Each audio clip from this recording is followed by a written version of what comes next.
Hai semuanya, saya Juliem dan selamat datang di kelasku. Oke teman-teman, kita lanjutkan lagi seri belajar kita tentang JavaScript ya teman-teman ya. Di video kali ini kita masih belajar tentang percabangan di JavaScript teman-teman ya. Dan yang akan kita pelajari di video kali ini yaitu operator ternary teman-teman ya. Apa itu operator ternary? Mungkin teman-teman bertanya ya, apa sih itu operator ternary teman-teman ya?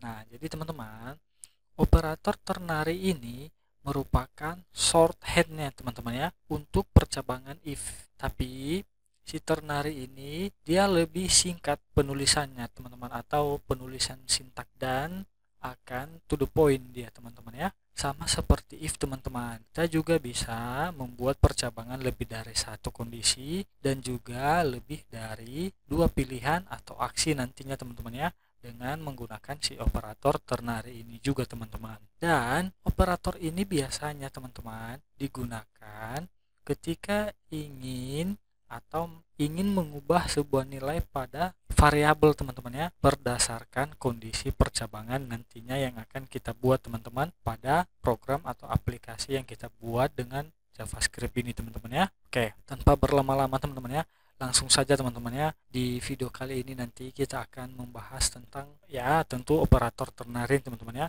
Nah, tapi kita akan mencari tahu bagaimana sih sintak atau penulisan script atau codingan daripada si operator ternary itu sendiri teman-teman ya. Dan kemudian nanti juga kita akan lanjut bagaimana sih penerapan daripada operator ternary ini teman-teman ya.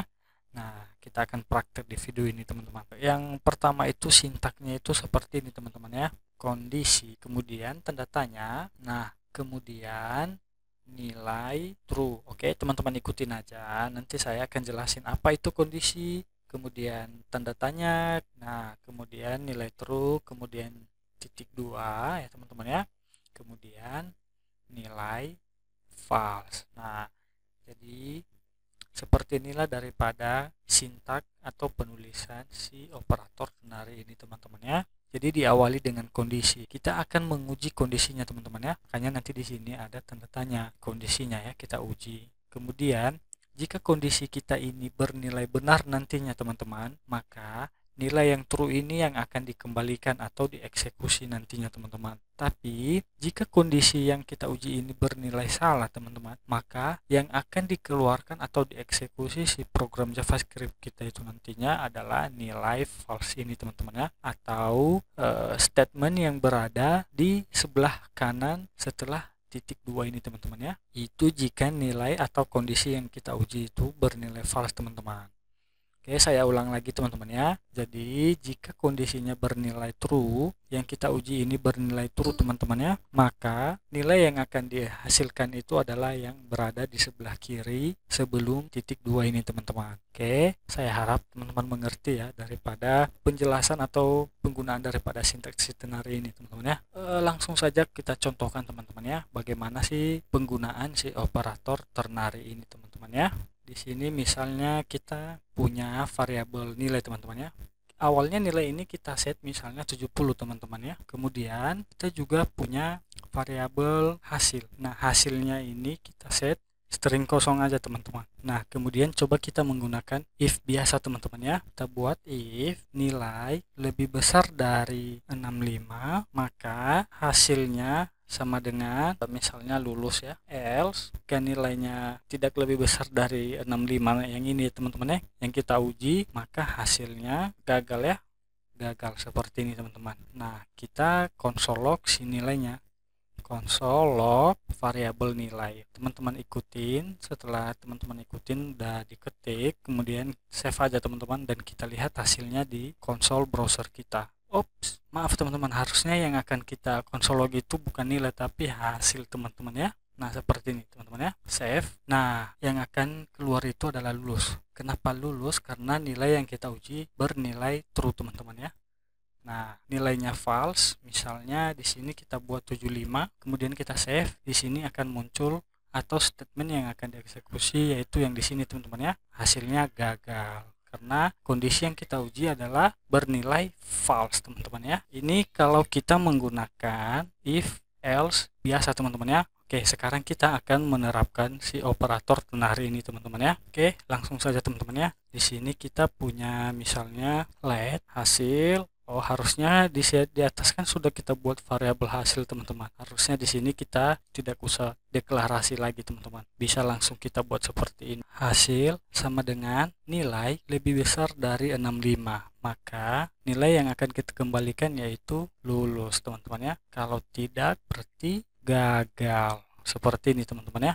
Langsung saja coba kita save, nanti saya akan jelasin ya teman-teman. Dan kita lihat hasilnya di konsol browser kita. Nah, teman-teman bisa lihat hasilnya lulus teman-teman ya. Nah, jadi seperti ini yang saya jelaskan tadi teman-teman ya. Jadi si ternary ini sintaknya itu sangat singkat dan to the point teman-teman ya. Nah, seperti yang saya sampaikan di atas ini teman-teman. Nah, di sini adalah kondisinya teman-teman ya. Jadi jika kondisinya itu bernilai true teman-teman, maka nilai yang akan dikembalikan itu adalah nilai yang berada di sebelah kiri sebelum titik 2 ini teman-teman ya, atau setelah tanda tanya. Sedangkan kalau kondisinya bernilai false, maka nilai yang akan dikembalikan itu adalah nilai yang berada di sebelah kanan setelah titik 2 ini teman-teman ya. Jadi seperti itulah contoh penggunaan daripada si ternary ini teman-teman. Nah, misalnya jika kondisinya bernilai false teman-teman, misalnya di sini saya ganti 6-nya menjadi 7 ya, 75 ya. Ini kan nilainya false ya teman-teman ya. Kan nilainya itu sama dengan 70.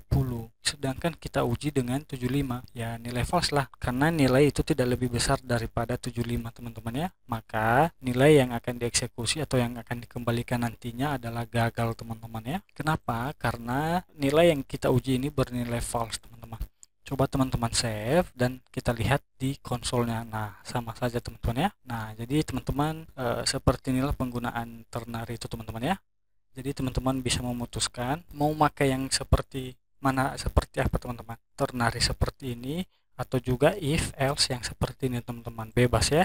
Itu tergantung teman-teman. Ini kalau contoh sederhananya saja teman-teman. Sekarang kita lanjut bagaimana sih penerapan si operator ternary ini kalau kondisinya lebih dari satu teman-teman ya. Oke, di sini kita coba pakai contoh yang pada video sebelumnya teman-teman ya. Misalnya kita di sini punya variabel nilai teman-teman ya. Kita buat nilainya kita set jadi 70, oke. Kemudian kita punya nilai variabel grade teman-teman ya yang awalnya string kosong. Sekarang kita uji teman-teman ya. If nilai lebih besar dari 80 misalnya, maka grade sama dengan A. Else if nilai lebih besar dari 70, maka grade-nya sama dengan B. Else if nilai lebih besar dari 10, maka grade-nya sama dengan C. Else grade-nya sama dengan D. Teman-teman ikutin coba ya. Kemudian di sini kita keluarkan grade-nya teman-teman ya. Statement mana yang akan dieksekusi si program JavaScript kita ini teman-teman ya, dan grade mana yang akan dihasilkan nanti di konsol browser kita. Oke, langsung saja di sini saya buat console log grade. Nah, seperti ini ya. Save dan kita lihat di konsolnya. C, teman. Kenapa C? Ya, betul ya teman-teman, karena nilai itu lebih besar daripada 60 ya. Sedangkan nilai itu tidak lebih besar dari 70. Nah, kecuali kalau kita tadi ikut sertakan sama dengan di sini tadi teman-teman ya. Statement yang akan dieksekusi itu yaitu grade B. Ini adalah contoh penggunaan if else if biasa teman-teman ya. Bagaimana sih penerapan si if else if ini dengan operator ternary teman-teman. Jadi seperti ini teman-teman ya. Ini saya komentarkan dulu, kemudian di bawah kita buat ternary-nya teman-teman ya. Di sini kan kita sudah punya variabel nilai ya teman-teman ya, dan grade. Nah, ini kita manfaatkan aja ya biar kita tidak buat variabel lagi. Maka di sini bisa saya tulis grade sama dengan nilai lebih besar dari 80 misalnya teman-teman ya. Maka grade-nya kita buat A. Kalau tidak nilai lebih besar dari 70 teman-teman ya, maka grade-nya adalah B. Else if nilai lebih besar dari 60, maka grade-nya adalah C teman-teman ya. Maka nilai lebih besar dari 50, maka grade-nya adalah D. Else grade-nya adalah E. Nah, seperti ini teman-teman ya. Coba teman-teman ikutin aja seperti ini. Oke, sudah teman-teman ketik, kemudian save, dan kita coba console log grade-nya di browsernya teman-teman ya. Nah, teman-teman bisa lihat hasilnya sama saja teman-teman ya, yaitu C. Kalau kita buat di sini nilainya 80 ya teman-teman ya, maka nilai yang dikembalikan adalah B, karena nilai lebih besar dari 70, dan nilai itu tidak lebih besar dari 10, kecuali kalau kita buat di sini tadi sama dengan, nah seperti ini, maka nilai yang akan dihasilkan atau grade-nya adalah A teman-teman, seperti itu. Oke, teman-teman tidak usah bingung ya untuk penulisannya seperti ini. Kenapa? Itu opsional aja teman-teman, bisa buat jadi satu baris nyambung langsung ke sebelah kanannya teman-teman ya.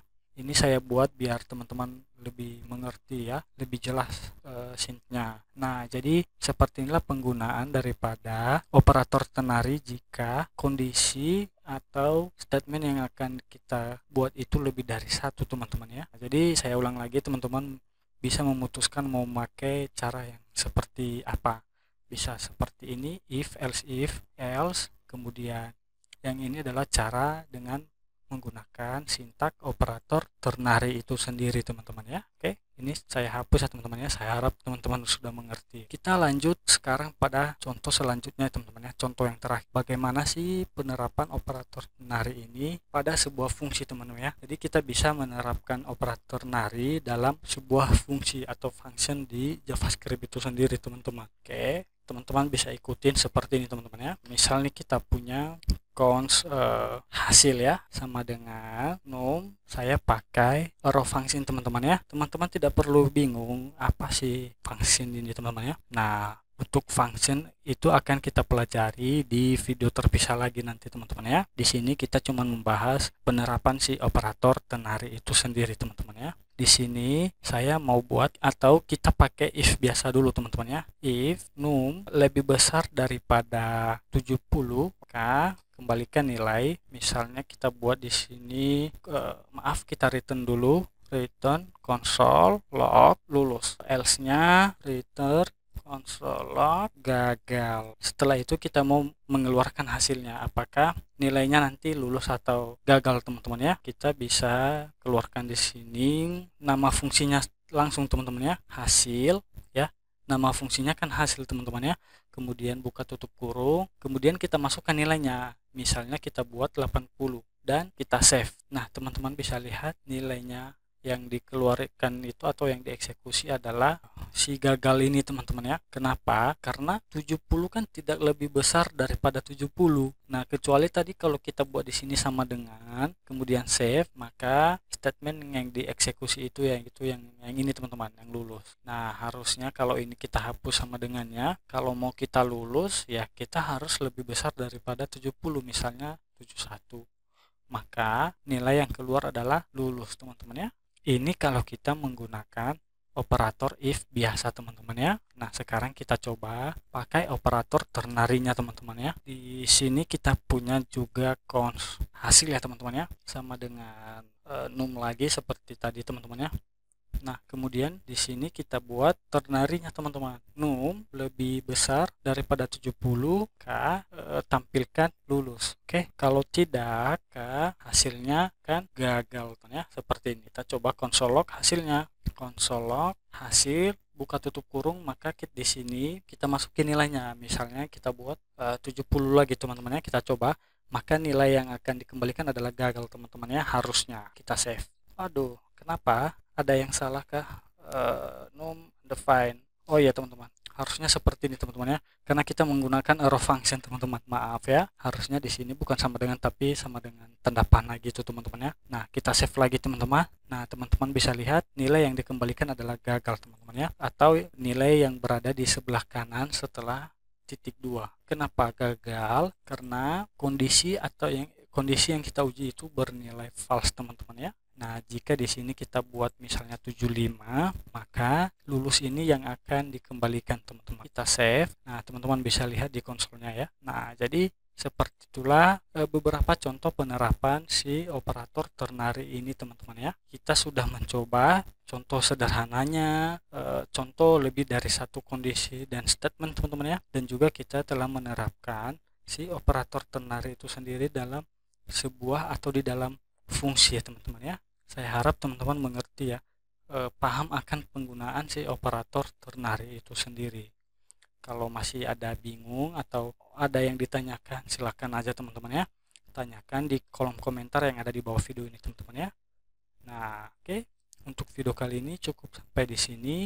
Sampai jumpa pada video selanjutnya dan terima kasih.